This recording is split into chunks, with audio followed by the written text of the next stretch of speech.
Katie here from the Scrappy Sisters, and I am up with a very fun layout. And I'm showing you this picture because it's our Facebook announcement of our baby. We waited quite a while before we put anything up publicly on Facebook. We told all of our friends. But yeah, we didn't put anything on Facebook until I think I was 16 weeks. I can't remember. But I timed it with Father's Day here in Australia. And that's when we announced it, and I gave my partner a present, which obviously was for the baby. But yes, it was super cute. So I'm actually doing mixed media on my layout again. I've had a few layouts with mixed media lately, which I don't normally do. And again, I'm taking the Dylusions paint, acrylic paint after midnight, and mixing it with some modelling paste.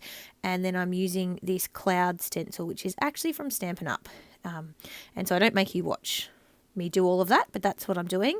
And I go backwards and forwards cleaning my stencil, and I do it about 3 or 4 times to create sort of a diagonal pattern. And I was just kind of using up all of the modelling paste and paint that I had, and I only just had enough, but I didn't want to make any more. So you can see me struggling with this last bit, which in the end gets covered anyway, so I don't know why I really bother, but that's okay. So that is it for the background. I let that dry for quite a few hours. The modelling paste was quite thick. And then I didn't do this on camera, but I actually sprinkled some silver mist that I have and some navy mist. And then I also printed my other 2 photos in 3x4 rather than 4x6 because I thought they looked better. So I am backing the 2 photos of my partner onto just white cardstock, just to give it a border. The middle photo already has a border because that's how I printed it. For some reason, the Epson PictureMate software doesn't let me print with a border. I don't know why. I can't be bothered figuring it out. So I just back those photos on to cardstock. I could print with a border if I shrunk the photos down, but I have to do it by hand and it's too much of a pain. Whereas the square photos, because I print them on a 4x6 piece of photo paper in my printer, they already have a border on them. So yes, I didn't need to put the square photo. I didn't need to mat the square photo in white. So I know I want the diagonal pattern. I'd already decided that. I am using the Kidaholic kits. I don't know what month kit it is, but it was using the Cocoa Vanilla Boys Rule collection, and I thought that that was a really good fit. We actually know that we are having a little boy. We found out pretty early on. We did some genetic screening and we found out that we are having a boy. So we have known for quite some time, and so I am actually saving this Boys Rule kit and any other sort of boy-themed kits that I get for when our baby is born. But I just decided that for this particular layout, because it's about Father's Day and it's about, my partner becoming a dad and our little baby being a boy, that I would kind of cut into the Cocoa Vanilla Boys Rule collection and I would be okay about it. So that is what I'm doing. So I'm using this lime tissue paper that came in the kit just to back the 2 smaller photos. And then I'm going to back them all again onto some navy cardstock. So I was sort of going with a blue theme here. I did use this layout as a challenge in the Kidaholic Kits community group Facebook page. They had a cyber crop and they had a kind of mood board challenge, which was sort of using blues and teals. This layout doesn't have any teal in it, but it's very blue, and I used that as my inspiration. I wanted my clouds to be a bit of a lighter blue, but the modelling paste didn't really cut down on the shade of the acrylic paint as I thought it might, but that is okay because I still think it looks great. So you can see here I'm backing my photos now onto this navy cardstock from the Cocoa Vanilla Boys Rule collection.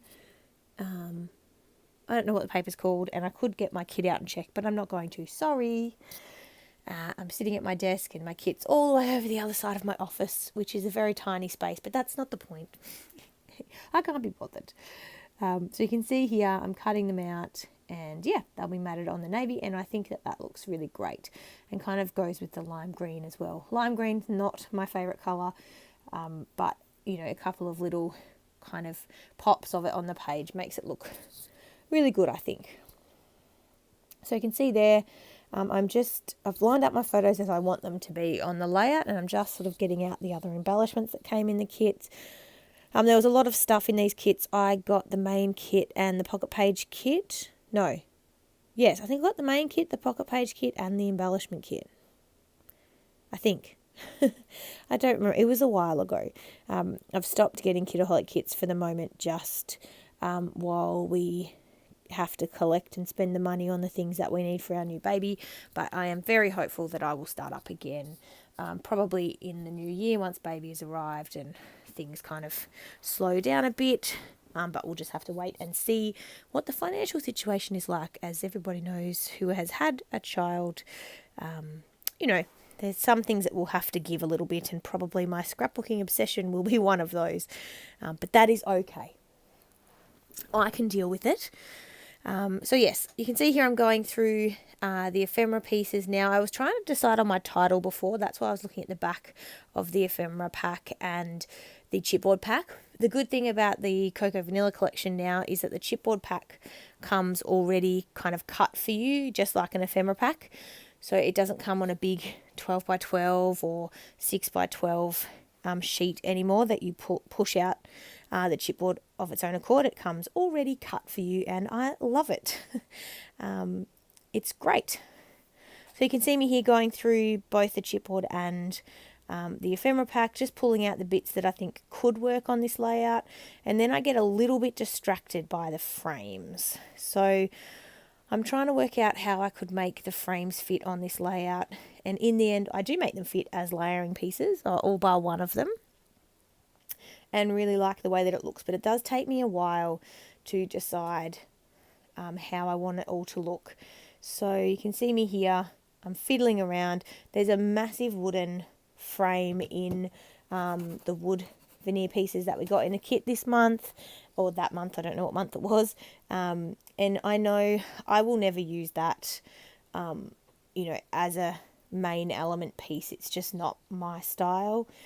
So I did want to include it on this layout with the other frames just as a layering piece behind. As you can see, it doesn't stay on that photo because what actually happened was it made the photo too raised. I knew I wanted the photos to be popped up a little bit, which in the end happens naturally because I use the wood veneer frame and the chipboard frame on both of the 3x4 photos, so that helps to give it some dimension.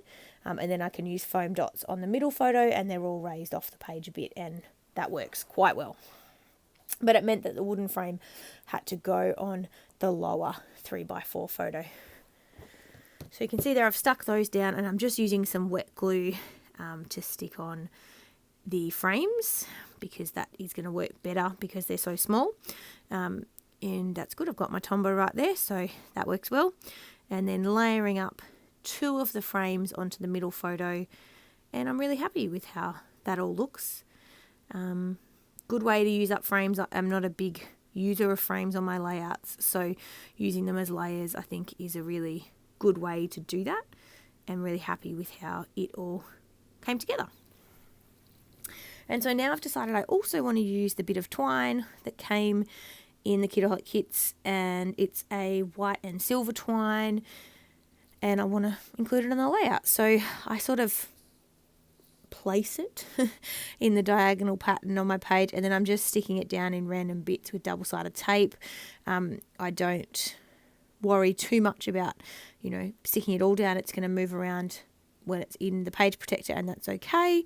Makes it a bit more fluid, but I just want to make sure that there's enough of it peeking out from behind the photos that you can, at least see that it's there and it's not a wasted embellishment.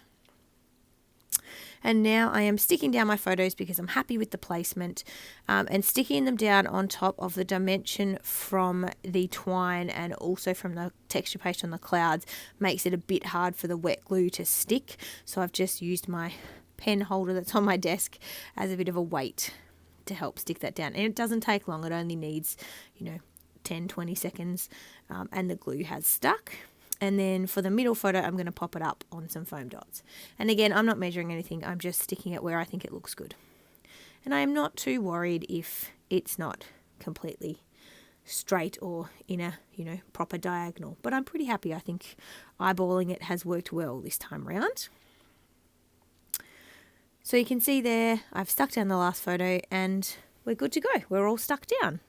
So now I am going to work on my title, but to do that I'm first of all going to have a look through the ephemera pack and the chipboard pack, and you can see I've looked through the ephemera pack already, and then I'm just looking through the chipboard. I knew I wanted to use the words that came in either the chipboard or the ephemera pack, but most of them were too big, so I liked the phrase the best, which is obviously what I'm playing around with now, and then there was a mountain with the word adventure on it, and I thought that would work as my title, the best adventure.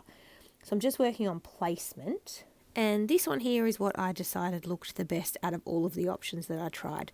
I don't know if it is the best or it would have been the best, but it was the one that I was happy with at the time. So I am sticking down the chipboard word the best with wet glue, just because there's a few elements that it has to stick on top of with a bit of dimension, and I thought double-sided tape wouldn't cut the mustard, so wet glue it is, and just holding that down for a few seconds so that it sticks to the page. And then I'm using foam dots for the ephemera piece adventure, and I'm actually using a double kind of layer of the foam squares so that it pops up higher than the photo that it's sitting below. I just thought that would look the best, so that is what I did. So you can see me there sticking that down, and then I'm going to work on my clusters. So I knew I wanted some kind of embellishments on the page, but it's already a busy layout. You know, there's a pattern paper background, which I don't do very often. Normally I'm a very much a white cardstock background kind of girl. And then obviously with the mixed media in the background and the splatters and the twine, there's a lot going on. And so I knew I did want some embellishments, but I didn't want them to be too big. So I toyed with this Yeah Boy banner, but it is a little bit large for me in the end, and I do remove it. I've got the word awesome down the bottom as a banner and just sort of tossing up with some other pieces to go there. But again, everything was a bit big that I pulled out. So in the end, I grab the wood veneer that came in the kits, and I find that I think I want to go with a bit of an arrow sort of theme. So I'm pulling out some arrows and seeing what might work. And then, I've got this little arrow which I really like, and that ends up going down in the bottom left there, on top of the awesome banner. And then I've got a bit of a squiggly arrow that goes above adventure, and then another arrow that goes in the top right. So I'm happy with the kind of arrow theme that I have going on. So I'm going to now find a chipboard piece or something else that can go in that top right hand space, and I end up finding a chipboard arrow that will work there.